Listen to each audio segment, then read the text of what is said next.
Comunidad de Fe Reformada Berín llega a ustedes y hasta el interior de su hogar para comunicarles el Evangelio del reino de nuestro Señor y Salvador Jesucristo, en labios de nuestro presbítero Óbil Ramírez Pérez, quien expondrá con diligencia la palabra de Dios con doctrina sana, conforme a la fe de los escogidos y el conocimiento de la verdad que es según la piedad, no con palabras persuasivas de humana sabiduría, sino con demostración del poder del Espíritu Santo, con fidelidad, dando a conocer todo el consejo de Dios, procurando la gloria de Dios, la conversión, exhortación, edificación y consolación de la salvación de las almas. Y se están derribando por aquellos opositores. ¿Qué ha de hacer el cristiano que escucha el Evangelio domingo tras domingo?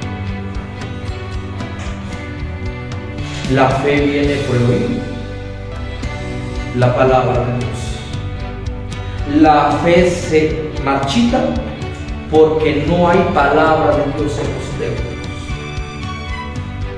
Porque no hay un desarrollo en la mente de los hijos del pacto. La primera proposición nos lleva, hermanos, que si hay una relación de Dios con su pueblo, y esta relación es a través del Evangelio, a través de esta obra redentora de Jesucristo, porque la verdad os hará libres, pero no libres para destruir los fundamentos de Cristo, sino para seguir edificando los cimientos que Jehová estableció. Segunda proposición, en el versículo 4 dice: Jehová tiene en el cielo. Ya no apunta a lo temporal, a la tierra, ahora apunta a la eternidad. Dice: Jehová tiene en el cielo su trono, porque Él es el Rey de Reyes y el Señor de Señores. ¿Qué dijo Nietzsche? Dios está muerto. Dios está muerto. Pero él no se refería a una situación negativa de Dios, a una negación de Dios que ha hecho la comunidad de fe. No hablo del templo. Es que sus fundamentos lo quieren conservar. Queremos conservar la doctrina de Dios en el sentido, la depravación, la elección, la expiación, la perseverancia, la gracia de los santos. Pero somos egocéntricos. Porque estos pilares que hoy vamos a continuar la exposición no son pilares reduccionistas de la vida, sino más bien son uniabarcantes de la vida, hermanos. Conéctate con nosotros, conéctate con nosotros. Gracias te damos, oh Dios, porque eres majestuoso en todas tus obras. Nos has dado la porción de la vida de acuerdo a tu voluntad, y también nos has dado bendiciones en nuestras familias, en nuestro trabajo, en todo que hacer. Hemos visto tus maravillas, pero la más hermosa maravilla es que nosotros vemos tu rostro a través de tu palabra. Nosotros queremos mirarte, oh Señor, y parecernos a tu gloria, no a nuestra carne, no a nuestra miseria. Y dirígenos, oh Señor, con tu palabra en esta hermosa mañana, para que juntos disfrutemos el análisis, la explicación y la precisión de tu palabra. En el nombre de Jesús oramos. Amén. Amén. Amén. Vamos a continuar, hermanos, en Salmos capítulo 11, del 1 al 7. Vamos a pensar en el tema, la firmeza de un cristiano. La firmeza de un cristiano. Sabemos muy bien que en nuestras vidas pasamos momentos difíciles, momentos de aflicción, momentos donde las normas parecen que el mundo las está pisoteando, nuestros valores, nuestros principios. Hay momentos de que todo parece desmoronarse, mis hermanos, en la vida. Estamos hablando de nuestra fe, pareciera que nuestra fe se va apagando, que no hay un compromiso radical y que no merecemos ni celebrar la gloria del Señor, porque la fe se va marchitando en momentos difíciles. Y hoy vamos a hablar de esas tres actitudes de un cristiano, hermanos, para que estemos firmes en el Señor.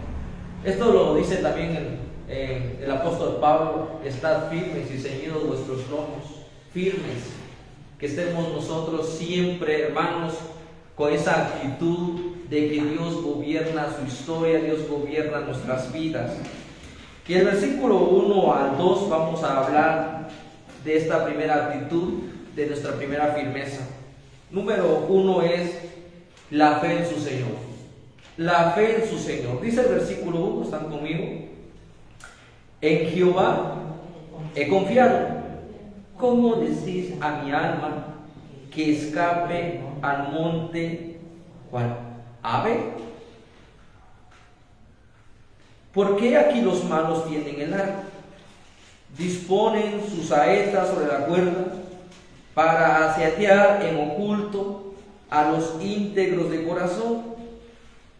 En primer lugar, hermanos, maldito el hombre que confía en otro hombre. Maldito el hombre que pone su confianza en las personalidades, porque esas mismas personas, hermanos, pueden titubear de su fe. Una cosa es la reverencia, el respeto, pero otra cosa manejamos los principios de nuestra fe. Nuestra fe no debe ser derrumbada. Nuestra fe debe estar firme en la confianza de que creemos en el Señor. La hermandad lo buscamos todos. La fraternidad es una invitación, hermanos, que están en paz los unos con los otros. Y cualquiera que quiera desmoronar la paz es porque no habita en una rectitud firme, estable con el Señor.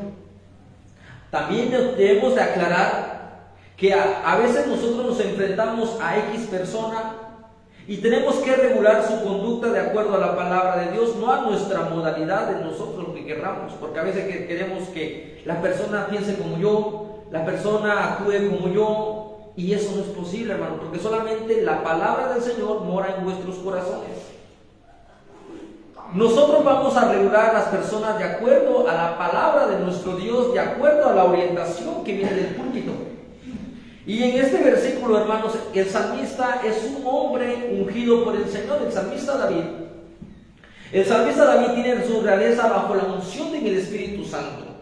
Y esto es lo que proclamaba él cuando dice en el Salmo 51, no quites de mí tu Santo Espíritu, porque ese Espíritu Santo nos posiciona para estar firmes ante las adversidades.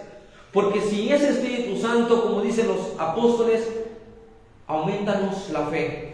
Aumentanos, pero ¿con qué tipo de personas estamos lidiando nosotros? Hay personas que están destruidas emocionalmente, hay personas que están hablando carnalmente, y nosotros debemos tener cuidado para no ser iguales a ellos, sino más bien levantarlo y decirle, hay una firme promesa en el Señor. Y el versículo 1 dice, en Jehová he confiado. Es una oración, hermanos, principal, es una afirmación declarativa que no nace de las otras personas, sino nace de un corazón regenerado.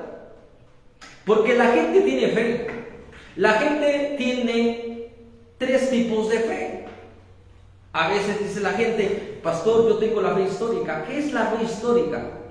La fe histórica es que cuando llega Navidad todos los templos están llenos. ¿Por qué? Porque se celebra el nacimiento de Jesús. Tengo una fe milagrosa. La fe milagrosa, ¿qué significa? Primero ver y luego creer. Es como Santo Tomás, ¿verdad?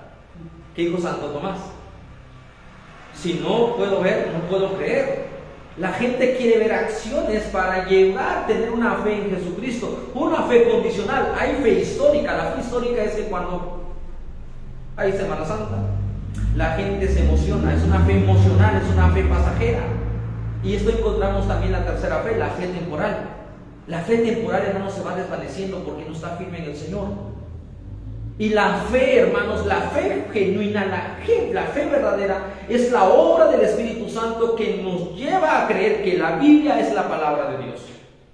Pero hasta los demonios creen que la Biblia es la palabra de Dios, como dice San Juan, como dice Jesús. Los demonios creen. Ahora nosotros, amados hermanos, no solamente es de creer en la palabra de Dios, sino creer en el Evangelio. Creer en su santo Evangelio, que hemos sido liberados de la condición pecaminosa. Dios es nuestro amparo, nuestra fortaleza, nuestro pronto auxilio en medio de las tribulaciones. En ti, Jehová, confiaré. Es una oración principal, es la oración que inicia el salmista. No comienza quejándose como el capítulo 10, hermanos. Este versículo 1 dice: en ti he confiado. Él se fundamenta en algo. Pero hay una pregunta: ¿cómo le vas a decir a mi alma? ¿Con qué espíritu usted se acerca al hermano? ¿Para destruirlo o para levantarlo? ¿Para hacerlo crecer en la gracia o hacerlo crecer en su propia opinión? En su propia perspectiva. Dice: ¿cómo me vas a decir a mi alma? De hecho, en el lenguaje hebreo habla de pluralidad. ¿Cómo le vas a decir a nuestras almas, hermanos, si estamos hablando de un ser integral, no dualista? Cuando hablo de integridad, dice: ¿cómo le vas a decir a mi integridad? No dice: no, ¿cómo le vas a decir a mi mente? Apunta al alma. Y el alma, hermanos, hay una alegoría acá, más bien una metáfora. Le vas a decir: escape al monte cual ave. El enemigo no nos quiere tener unidos. Como comunidad Berean, hermanos, necesitamos estar unidos en la palabra del Señor, no en la palabra del hombre. Pero hay personas, hermanos, que dicen: escapa, huye. Dice que el impío huye. Hay un texto que dice: y ahí lo están persiguiendo. El que nada debe, dice ese dicho, el que nada debe, nada debe. ¿Cómo le vas a decir a mi alma? ¿Cuál es la respuesta consoladora? Cuando le decimos a nuestros hijos: no vas a poder lograr el trabajo, no vas a lograr la profesión, no sirves para nada. Mira, llevas tanto tiempo en tu oficio como rey. Y mira, ¿qué te hicieron? ¿Dónde está tu palacio? ¿Dónde está tu comunidad? ¿Dónde tienes dos alternativas? Si quieres sobrevivir, escapa, pero te van a alcanzar, porque van a estar, ¿qué? Aceiteando, ahí te van a tirar, te van a bombardear. O sea, es David, hermanos, aquí pone las cosas en su lugar a sus enemigos. Y de hecho, no solamente a sus enemigos. Si alguien quiere bajarse de esta firmeza en el Señor, a veces decimos: ya no quiero ir al culto. ¿Por qué? Porque ya no quiero ir al culto. Pues no vayamos al culto. Ya es una respuesta muy rápida, muy sencilla. Ya no vayamos al culto. Por estas razones. ¿Cómo decís a mi alma? Usted que cree en Jesús, usted que cree en la promesa, y recuerde que cuando Moisés mandó una delegación para ir a ver a esa tierra prometida, llegaron hombres que dicen: no vamos a poder con esos gigantes, no vamos a lograr nada. David, hermanos, no solamente había escapado 1, 2 y 3, eran muchísimas veces, y aún así no tenía más. No tenía paz por el lenguaje que estaba aconteciendo, pero quieren debilitarlo en su fe. Y David dice: no me van a debilitar más la fe. Porque la firmeza en el Señor, hermanos, es creer en su gracia, creer en su promesa, que Él estará con vosotros todos los días, hasta el fin del mundo. ¿Cómo me vas a decir que el pajarito qué hace, hermanos? El pajarito va árbol tras árbol, huyendo, escapando, si alguien quiere atacar. ¿Qué monte le pertenece a Saúl? Porque si profundizamos, siempre David buscaba los montes y los collados, como dice Apocalipsis. Y vamos a hablar de esa advertencia, porque el Apocalipsis habla: huyan a los montes ahora ustedes, escapen a los collados, y van a ver si el Cordero de Dios no les va a llegar. Escapen. En cierta manera, David expresa: yo ya no estoy en la disposición de seguir escapando de ellos. Porque hay una causa, dice el versículo 2. Porque he aquí, los malos tienden el arco, los malos, aquellos que no buscan la armonía, aquellos que no buscan la rectitud, aquellos que no tienen valores de la comunidad. Porque he aquí, hay una causa de por qué estamos escapando. Mira, observa el panorama. La iglesia debe estar firme en su Señor, confiar en su Señor. He aquí los malos tienen el arco, disponen sus saetas sobre la cuerda para disparar en oculto, y ellos lo hacen desde afuera, donde no hay una visibilidad, donde dice también Tesalonicenses el apóstol Pablo, aquellas personas se deleitan en sus obras de las tinieblas, porque no quieren ser descubiertos. Y eso nosotros decimos, ¿con qué espíritu me está diciendo esa expresión? Hay personas que edifican con la palabra y hay personas que destruyen con esa palabra altiva. Y el salmista lo enfatiza diciendo que las palabras a veces son una situación que quebranta el corazón. David lloraba. David se refugiaba en la promesa del Señor, pero no había disposición de aquellos que estaban juntamente con él. En segundo lugar, amados hermanos, la firmeza de nuestra fe es compromiso. Nosotros somos sal y luz del mundo. La sal, hermanos, sirve para conservar, para destruir aquello que está corrompiendo nuestras vidas. Dice el versículo 3 y versículo 4: si fueren destruidos los fundamentos. ¿Qué son los fundamentos? Los pilares, los valores, las cosas que tienen dignidad en lo que llamamos nuestra moralidad. La justicia es un principio, la verdad es un principio, el amor es otro principio, la lealtad es otro principio. Y así, hermanos, encontramos muchísimos principios. Pero el versículo 3 nos habla de una causa.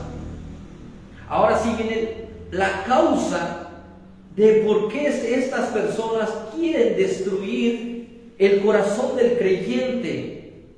Nuestra fe no se puede oscurecer, nuestra fe se tiene que ampliar en todas las áreas de la vida. Si fueren destruidos nuestros principios. Alguien decía: pastor, yo tengo principios morales. Y nosotros decimos: tengo mi código moral y tengo mi código como profesional. Son dos cosas muy importantes. Yo tengo fundamentos firmes. Yo tengo valores que vienen de la palabra del Señor, pero ¿cómo se viene alimentando nuestra fe? Nuestra fe no se puede oscurecer, amados hermanos, porque hay personas que quieren destruir la verdad por la mentira, la falsedad. La Biblia dice: no nos mintamos los unos a los otros, porque si queremos mantener la firmeza de nuestra fe, vivid en verdad. Sean sabios, seamos inteligentes en el Señor. Si fueren destruidos estos pilares de la familia, hermanos, porque a veces estos pilares del matrimonio se vienen desmoronando, hermanos, porque no hay una retroalimentación, como dice el versículo 4. Y la pregunta aquí, hermanos, es una oración por causa, o por no decir condicional. Porque el versículo 3 en el lenguaje hebreo comienza: ¿qué ha de hacer el justo? ¿Qué debe de hacer el justo? Aquellos que confían en las promesas del Señor. Dice, ¿qué ha de hacer el justo si fueren derribados los fundamentos? Hay 4 proposiciones, hermanos. Escuchen bien, 4 proposiciones. Porque hay matrimonios que se están ya desvinculando. ¿Por qué los adolescentes ya no respetan a los padres? ¿Por qué ya no hay una rectitud? ¿Por qué ya no está la vara de disciplina? ¿Por qué no hay ese principio de comunicación, de enseñar, como dice, instruye al niño en su camino? Y aun cuando fueren grandes, esos fundamentos no serán destruidos.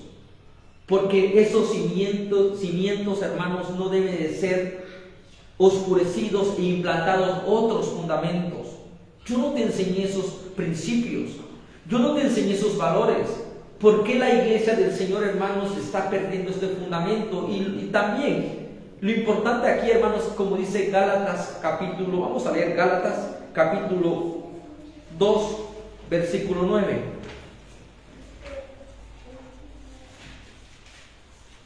Gálatas capítulo 2, versículo 9. Gálatas capítulo 2, versículo 9 dice así: y reconociendo la gracia que me había sido dada, Jacobo, Cefas y Juan, que eran considerados como columnas, proclamadores de los fundamentos de Dios, nos dieron a mí y a Bernabé la diestra en señal de compañerismo, para que nosotros fuésemos a los gentiles y ellos a la circuncisión. El pastor Juan Calvino comenta aquí, hermanos, que las columnas, los que estaban sosteniendo al pueblo del pacto, independientemente de la providencia del Señor, Dios había puesto a los sacerdotes para explicar la lealtad a Jehová. ¿Y qué pasó? Recuerden que esa es una historia de combatimiento, de nuestra fe debe estar estable, porque incluso Elías dijo: solamente yo he quedado como columna y baluarte de la verdad. ¿Dónde están los otros profetas? Se han ido con los Baales, han incursionado. Los fundamentos, hermanos, no están estables, porque en la autoridad obispal, en la autoridad del presbiteriano, del presbítero, del obispo, hermanos, no hay fundamento, no hay lealtad a la palabra del Señor.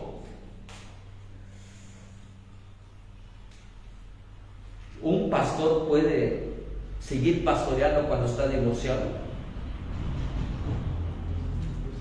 Un pastor puede aconsejar cuando sus hijos están en otra dirección. Las columnas deben estar siempre sostenidas, hermanos, por el principio del versículo 4.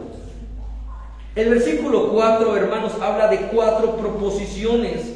Nuestros fundamentos no inician por lo que dice el vecino, por lo que dice la sociedad, por lo que dice el Estado, por lo que dice la familia. Los principios comienzan en el templo. De hecho, amados hermanos, que no olvidemos la autoridad de los padres, pero los padres, si no están perseverando en la palabra del Señor domingo tras domingo, ¿cómo van a construir a su familia? ¿Cómo van a construir la economía? ¿Cómo van a construir, hermanos, su oficio? Cuando no hay un fundamento donde ellos se están retroalimentando. Y el versículo 1 dice: Jehová está en su santo templo. Primera proposición, hermanos: Jehová, Yahvé, está en su santo templo. Yahvé tiene la autoridad en su templo, no lo tiene la hermandad. Y dice Habacuc: mas Jehová está en su santo templo, calle delante de él toda la tierra. No vengas con tus recursos humanos y decirme cómo vas a querer fundamentar tu vida. El primer fundamento, hermanos, es que la palabra de Dios, como le hemos mencionado, la palabra de Dios es el reflejo de la santidad. Porque sin santidad nadie verá al Señor. Sin la familia, si no hay santidad en la familia, se está derrumbando el fundamento, hermanos. La educación, La iglesia es proclamadora de los fundamentos. La iglesia no daña los fundamentos. La iglesia protege, pero en primer lugar, quien protege el fundamento es la voz de Dios. Dice, Jehová está en su santo templo. Porque la autoridad es Dios, hermanos, que refleja su gloria. Cuando el tabernáculo, porque en este versículo habla del tabernáculo, porque recuerden que David no hizo casa a Jehová, fue su hijo. Pero David, ¿dónde se refugiaba? En el arca del pacto. Allá en esa arca de Sión, donde él estableció ahí que el trono de Jehová, el arca de Moisés, el arca de Jehová, porque ahí estaba la ley. ¿Qué hace la ley? ¿Oscurece nuestra vida? ¿Qué hace la ley? La ley nos abre, hermanos, nos da radiaciones para que nosotros veamos todo el panorama de nuestra vida. Dice 2 Corintios capítulo 10, derribando todo argumento, todo fundamento que se levanta en contra de la palabra de Cristo. Derrúmbalo, llévalo todo a los pies de Yahvé. El compromiso de nuestra fe, hermanos, es que yo estoy aquí en una fe emocional y cuando vienen los golpes de la vida no sabes ni articular, ni fundamentar tus principios. ¿Por qué? Porque careces de conocimiento. Así como Cefas, así como Pedro, hermanos, ahí estaban, eran columnas de la iglesia. Ahí estaba Santiago, el hermano de Jesús, ahí está Pedro, ahí estaba también Juan, eran columnas porque ellos proclamaban los fundamentos de la lealtad de nuestro Dios. Jehová está en su santo templo. ¿Cómo está Jehová? A través de nuestras emociones, a través de nuestros pensamientos. Jehová está gobernando a su iglesia, gobernando a todos aquellos que han manchado los fundamentos, que han pisoteado la justicia, que han pisoteado la lealtad y que han hecho estragos en el camino. Jehová está en su santo templo. Nuestro pecado debe ser purificado por la palabra de Dios. Debe ser limpiado, como dice el Salmos. ¿Con qué limpiará el joven? Su camino. Con guardar su palabra. Nos damos cuenta, hermanos, ¿a qué venimos al templo? A ser tradicionales sin ningún efecto. Por eso nosotros decimos que los fundamentos de Dios jamás serán inamovibles. Jamás serán echados, porque el pecado hará todo lo posible, pero los fundamentos de Dios son firmes. Y vamos a corroborar qué dice el Salmos capítulo 75, versículo 3. Vamos a leer el Salmo 75.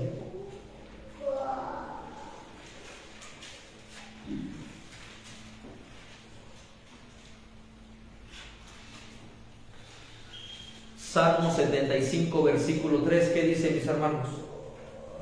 ¿Todos unidos? ¿Qué dice? Salmo 75, versículo 3. ¿Unidos?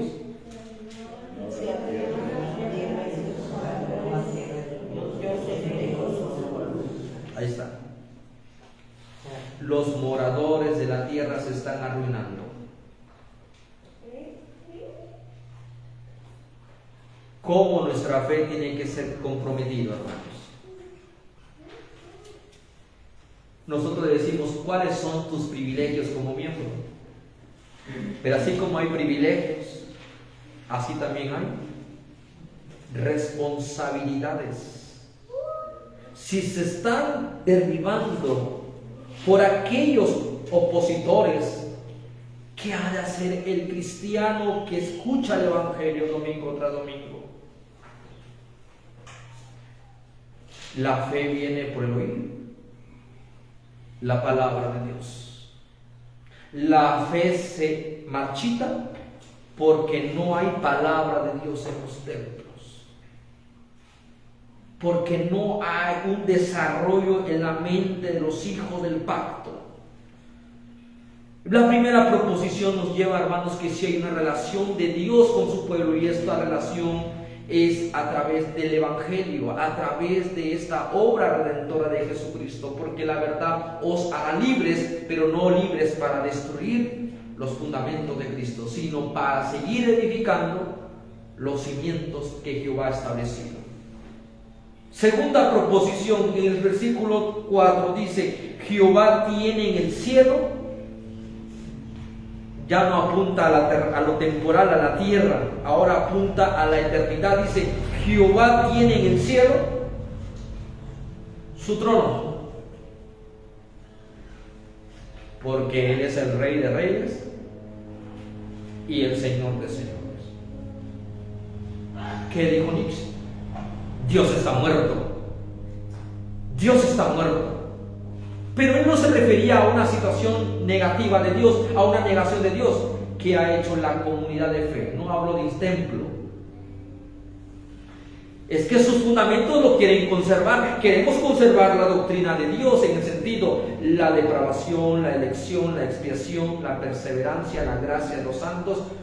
Pero somos egocéntricos, porque estos pilares que hoy vamos a continuar la exposición no son pilares reduccionistas de la vida, sino más bien son uniabarcantes de la vida, hermanos. Es el llamado de ser iglesia, como ya lo he dicho. Jehová está en su templo. El hombre no puede gobernar a la iglesia de acuerdo a sus preceptos, de acuerdo a sus tradiciones, porque Jehová tiene en el cielo su trono. No lo tiene en el templo su trono, hermanos, en el sentido de la soberanía limitada, sino que Jehová preside desde las alturas. Aunque los moradores se estén derrumbando, yo tengo firmes mi columna. Ahí está. Confiamos en la soberanía de Dios, confiamos en la providencia de Dios. Porque tan fácil es decir, confiamos en la fidelidad de Dios, confiamos en la providencia de Dios. Pero cuando vienen los azotes de la vida, hay dos alternativas. Escapa por tu vida, porque ni Dios te va a librar, ni Dios va a hacer justicia contigo. Es necesario que padezcamos aflicciones en los asuntos laborales, hermanos. Porque alguien va a decir: pastor, yo llevo 10 años laborando y no tengo ningún problema. Creo que sí lo ha tenido, porque tanto impíos como cristianos regenerados han tenido problemas y crisis. ¿Quién está libre de las angustias? ¿Quién está libre de las calamidades? ¿Cuál es el remedio para estas calamidades? En primer lugar, hemos dicho: confía en Jehová. En segundo lugar, es persevera en la fe. Y esta perseverancia, hermano, solamente es cuando usted escucha en su santo templo y cuando usted mira al cielo, el trono de Jehová. Y esto lo dice el apóstol Juan. El apóstol Juan habla muchísimas veces, como 19 veces aparece trono, trono, trono. ¿Por qué? Porque cuando alguien dice: pastor, cuando leemos Apocalipsis vemos muchas terribles aflicciones. Y no, eso no prediquemos Apocalipsis, porque da miedo, da mucha angustia. Pero ¿por qué lo lees así? Porque es lo que dice Juan: no miren al emperador, miren al que está sentado en el trono, mírenlo a Él, dirijan su mirada a Él. Y así termina el Salmos. No pongan su confianza en los bienes temporales, en su dinero, en su trabajo. La gente pone esos fundamentos que gobiernan su corazón, y tarde o temprano serán destruidos. Jehová tiene en el cielo su trono. Segunda proposición, su gobierno. Tercero, sus ojos todo lo ven. Todo lo ven. No solamente es un Dios omnipresente, un Dios omnipotente. Por eso no hablamos de atributos incomunicables, hablamos de la perspectiva de lo que Dios dice, lo que es en su escritura. No hablamos de fragmentos de Dios, sino hablamos de su integridad de Dios. Jehová todo lo ve. Él no puede abandonar su creación. Cuarto elemento, hermanos, dice, Él examina, sus párpados examinan a los hijos de los hombres. Tenemos a un Dios justo. Ahora, vamos a entrar al último punto. La firmeza de nuestra fe, celebremos la victoria en Jesucristo. ¿Por qué venimos al culto? El culto es gratitud a Jehová. El Salmo, cantad alegres a Dios, dice el Salmo 100, cantad alegres a Dios, habitantes de toda la tierra. Es un llamado, un compromiso a toda la creación para que vea la justicia de Dios, porque Él hace salir su sol sobre buenos y malos. Él da la comida a su tiempo, Él da el trabajo. Ahora, ¿Dios actúa de manera parcial? No, Dios no es injusto. No. Pero Dios no puede dejar impugnado su pecado del hombre. Dios detesta, y lo dice, Jehová prueba al justo. Jehová está examinando al justo. No lo quiere destruir, no lo quiere derrocar. Jehová está perfeccionando al justo a través del antes ya dicho el versículo 4. Jehová nos está santificando, dice, prueba al justo, porque va a ser leales a Dios, porque el Espíritu Santo que brota en su vida lo está llevando al conocimiento de su Dios que es justo, pero al malo.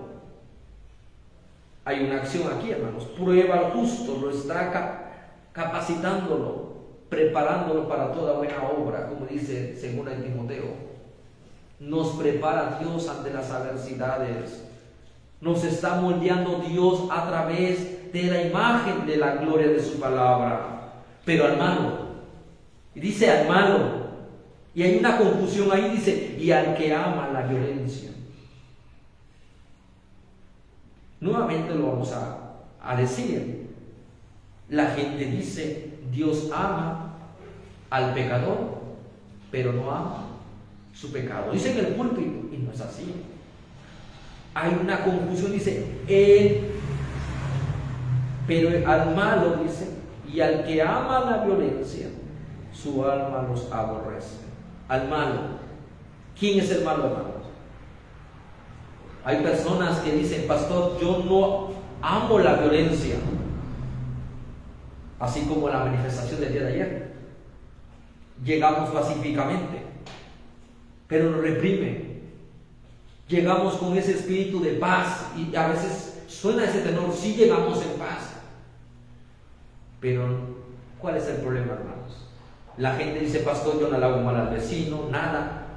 Y vas al templo, no voy al templo, ¿a poco eso me va a salvar? Si yo no soy malo. Pero aquí la Biblia dice al malo. ¿Por qué habla del malo?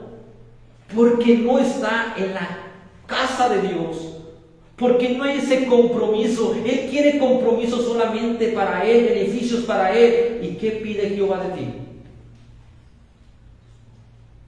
Que lo ames con todo su corazón y con toda rectitud. Que entrégate a Él en cuerpo, alma y espíritu. Entonces habla aquí, pastor, y si no voy una vez al mes al culto, y cada 2 meses voy, yo no te voy a dar respuestas. La misma palabra de Dios lo dice. Aquellos que dejan de congregarse en el santuario del templo, no sean como aquellos. Porque, hermanos, la palabra de Dios nos está moldeando día tras día. Y lo importante es su santa convocatoria. Y cuando hablo de santa convocatoria, hablo de este día oficial. Este no es tu día, no es día de otros fundamentos que han eclipsado el fundamento del día del Señor. Este es el día, este es el fundamento del día del Señor. Y al malo, aquellos que dicen, pero pastor, así le sirvo a Dios conforme a mi pensar, ese es malo. porque no haces justicia al corazón de las Escrituras, y al que ama la violencia, ahora sí viene la actitud perversa, no te cansas de hacer el mal, no te cansas de odiar, no te cansas de ser un perseguidor como Saulo a la iglesia del Señor. Dura cosa. ¿Por qué no te ordenas? ¿Por qué no manejas tu estilo de vida bajo la fidelidad del Señor? Porque es un corazón perverso. Ama la violencia, se deleita en la violencia, disfruta las agonías, los pleitos, las contiendas. La firmeza de un cristiano no es amor al rencor, no es amor al odio, no es cultivar estas cosas que nos llevan lejos de una firmeza en Cristo. Ama, dice, la violencia. ¿Somos malos nosotros, hermanos? ¿Alguien estará limpio cuando lleguemos al Salmos 15? ¿Usted y yo somos buenos? No, hermanos. Por eso hay una confesión de pecado domingo tras domingo. Y hablo en el sentido comunal. Si confesar vuestras faltas y decir: Abba Padre, ayúdame a esta carne que aún quiere fundamentar en contra de tu voluntad. El que ama la violencia, el que practica, como dice Gálatas, porque más el fruto, no los frutos, más el fruto del Espíritu que es amor, gozo, paz. Estos son fundamentos, hermanos, de la vida. No son fundamentos, no son valores de la vida, hermanos. ¿O qué fundamento queremos entonces meter y quitar estos? Jehová los aborrece, a los dos, a los malos y a los que aman.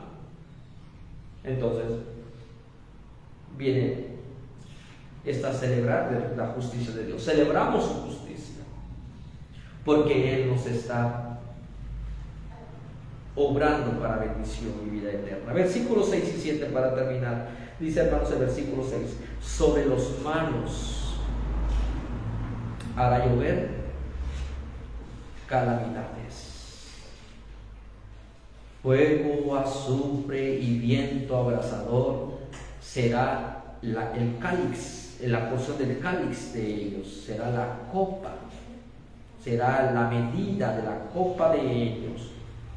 Porque Jehová es justo y ama la justicia. El hombre recto mirará su rostro. Ahora vamos a explicar el versículo 6, porque seguimos que celebramos la victoria del Señor. Hay un canto muy bonito que dice: celebra a Dios su gloria como pueblos, tributar honor a Cristo.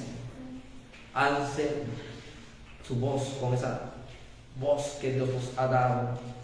Pero el versículo 6 dice: sobre los malos hará llover. Ahora, hermanos, Dios ha sido paciente y misericordioso, pero mientras más que ellos se andan en soberbia, ¿sí?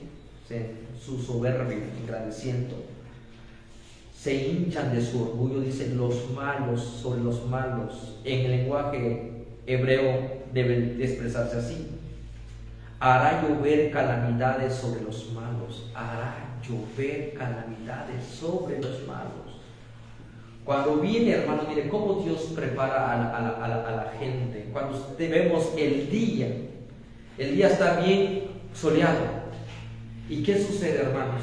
Cuando usted su ropa lo tiene ahí en el tendedero y de repente aparece la lluvia, ¿qué hace usted? Vayan, apresúrense, metan ¿qué? Las cosas que están afuera. Urge. Así les va a venir a ellos, hermanos. Ellos estarán como en Sodoma y Gomorra. ¿Qué hacían los de Sodoma y Gomorra? Estaban ¿qué? En fiestas, en pachangas, con vinos, con cerveza. Estaban totalmente, hermanos, disfrutando de su felicidad, de sus tesoros. Sobre los malos hará llover calamidades, pero ellos no entenderán. No van a entender. Al contrario, ellos tomarán un revuelo y van a querer seguir ¿qué? Porque esas cosas no lo va a detener. Si usted es afligido por una fiebre, por un dolor de cabeza, pero si se ha afligido con un cáncer, ¿qué va a suceder? A veces las pequeñas cositas nos parecen insignificantes. Ahí tiene con una pastilla. ¿Y si el Señor detuviera el efecto de la pastilla y no te deja quitar esa fiebre? Porque pones la confianza en la pastilla, mas no pones tu confianza en el Dios que va a obrar con ese medicamento. La gente se siente calmada aún con sus calamidades. Dice, va a llover, les va a venir nada más un golpe. ¿Y ellos qué van a hacer? Van a seguir cultivándose más y más. Y aquí dice el versículo, ahora sí viene fuego, azufre y viento abrasador. Ahora sí les va a llover. Ahora sí va a acentuarse más la eficacia de la naturaleza de un Dios justo. Imagínense cuando están los relámpagos, cuando tiran chispas. Y si esa chispa llegara a tu morada, a tu persona, te va a quemar. Son destellos del juicio de Dios. Será la porción. Y la porción, hermanos, habla de una medida ya totalmente fuerte, porque ellos se le dará la copa hasta que tomen la última copa. Y esto es tomado una figura de las fiestas judías, cuando hay vino, cuando deben de dar el vino correctamente, exactamente como vimos ya en San Juan capítulo 4, o el capítulo que habla de aquella mujer que le dijo, Señor, ya, haz un milagro del vino, porque no estaba la porción correcta, había escasez. Y en un ambiente debe ver que eficientemente el vino, debe ver lo suficiente. Y van a beber la última copa, y lo beberán. Y no solamente será toma por toma, lo beberán, hermanos. No quedará nada que ellos no puedan sufrir la ira de Dios. Celebramos la justicia de Dios. Dios no va a pasar por alto los pecados. Y Jesús le dice a aquella mujer, mujer, la palabra ha llegado a tu corazón. Aquella palabra que desprecian los moradores de la tierra, los judíos, aquellos fundamentos de la reconciliación que ellos detestan.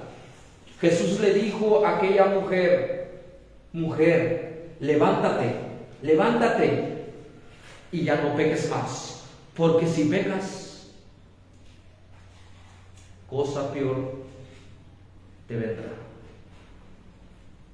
Igual aquella mujer, Señor, eres el profeta, el Hijo de Dios, porque Jehová es justo. Y vemos la justicia de Dios porque hay tanta maldad, hermanos. ¿Y por qué Dios no lo ha destruido? ¿Por qué los justos sufren y los impíos gozan? El versículo 7 terminamos con esa, celebrar la justicia de Dios porque Él es justo. Es justo, su naturaleza ama la justicia. Detesta el hombre recto, mirará siempre su rostro. Y terminamos como dice Efesios, puesto los ojos en Jesús, el autor y el que está consumando su obra en nosotros. Sea la luz de Jehová el que mira el rostro de Jesús, es porque quiere ser como Jesús, no como el pastor, no como el diácono, no como la iglesia. Queremos ser el reflejo del Cordero. ¿O no, hermanos? No vamos a decir, queremos ser el reflejo de David, queremos ser el reflejo de Pablo, en los héroes de la fe. Ellos no son los héroes. La firmeza de nuestra fe está en la promesa del pacto. En segundo lugar, el compromiso, hermanos, de desarrollar la fe, porque la fe tiene que edificarse sobre la palabra de Dios, no sobre la palabra de los hombres. Y en tercer lugar, hermanos, celebramos el reflejo de Dios, porque yo he visto la gracia de Dios en tu vida, porque yo veo la gloria del Cordero en tu vida, pero cuando veo tu pecado, ¿qué hago? Quisiera ser yo anatema, dice Pablo. Quisiera ser yo anatema, quisiera que tú me borraras en el libro de la vida, porque ellos no contemplan tu gloria, no contemplan tu justicia, no aman la rectitud, no aman la firmeza de ser cristianos, hermano. Por lo tanto, la firmeza de un cristiano no son los testimonios. El testimonio firme es la palabra del Señor. Vamos a orar, mis hermanos, vamos a orar. Gracias te damos, oh Señor de la gloria, porque tú eres el que nos proteges. Tú eres el que nos escondes bajo el amparo de tu fortaleza. Señor, ¿a quién iremos si solamente en ti está la vida eterna? ¿A quién iremos porque nuestro corazón siempre en ti ha confiado? Y perdona, Señor, nuestra incredulidad. Señor, somos débiles, somos humanos que expresamos también el miedo, pero debemos permanecer firmes en tu palabra, porque aunque la tierra tiemble, el trono de Jehová no se tambalea. Las circunstancias parecen injustas, pero esas circunstancias se volverán a ti justas en el mañana. Deleítate, oh Jehová, en el nombre de Jesús oramos. Amén. Amén. Amén.